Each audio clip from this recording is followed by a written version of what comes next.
तर भातकळकर विजयाची हॅट्रिक करतात का याची उत्सुकता सर्वांनाच असणार आहे। आपले प्रतिनिधी सचिन गाड यांनी सगळं विश्लेषण केलेलं या मतदारसंघातील कांदिवली पूर्वतील। आता आपण वळूया अहिल्यानगरातील। तर अहिल्यानगरमधील अकोले या मतदारसंघामध्ये परिस्थिती नक्की काय आहे आपण समजून घेणार आहोत। तर अकोले मतदारसंघामध्ये अजित पवारांच्या राष्ट्रवादीच्या उमेदवाराचं पारडं जड दिसतंय। तिथला संभाव्य आमदार नक्की कोण आहे, त्यांच्या विरोधात नक्की कोण लढलेले पाहूयात ग्राफिक्सच्या माध्यमातून।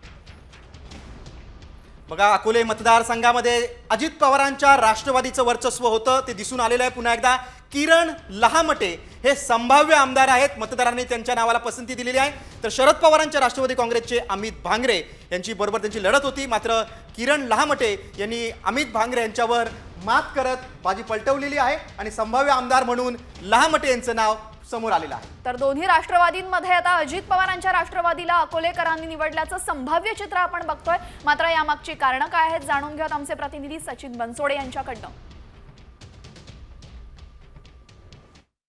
अहिल्यानगर जिल्ह्यातील अकोले या अनुसूचित जमातीसाठी राखीव असलेल्या विधानसभा मतदारसंघामध्ये अजित पवार गटाचे विद्यमान आमदार किरण लहामटे यांचं पारडं सध्या तरी जड असल्याचं बघायला मिळतंय।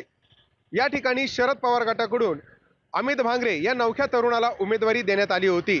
सुरुवातीला राष्ट्रवादी विरुद्ध राष्ट्रवादी अशी लढत होईल असं चित्र असतानाच भाजपचे माजी आमदार महायुतीकडून उमेदवारी न मिळाल्याने वैभव पिचड यांनी बंडखोरी करत अपक्ष निवडणूक लढवण्याचा निर्णय घेतला। अनेक भावनिक मुद्द्यांवरती त्यांनी प्रचाराला सुरुवात देखील केली, त्यामुळे ही लढत तिरंगी झाली। मात्र या सगळ्या तिरंगी लढतीमध्ये कुठेतरी डॉक्टर किरण लहामटे यांनी केलेली विकास कामे, यासोबतच बांधलेलं संघटन आणि आदिवासींच्या विषयांवरती जिल्हा पातळीपासून तर राज्यभरात केलेली आंदोलनं, यामुळे त्यांना कुठेतरी मतदारसंघात सहानुभूती असल्याचं बघायला मिळतं। त्यामुळे ही लढत तिरंगी असली तरी सध्या तरी किरण लहामटे यांचंच पारडं जड असल्याचं बघायला मिळतंय।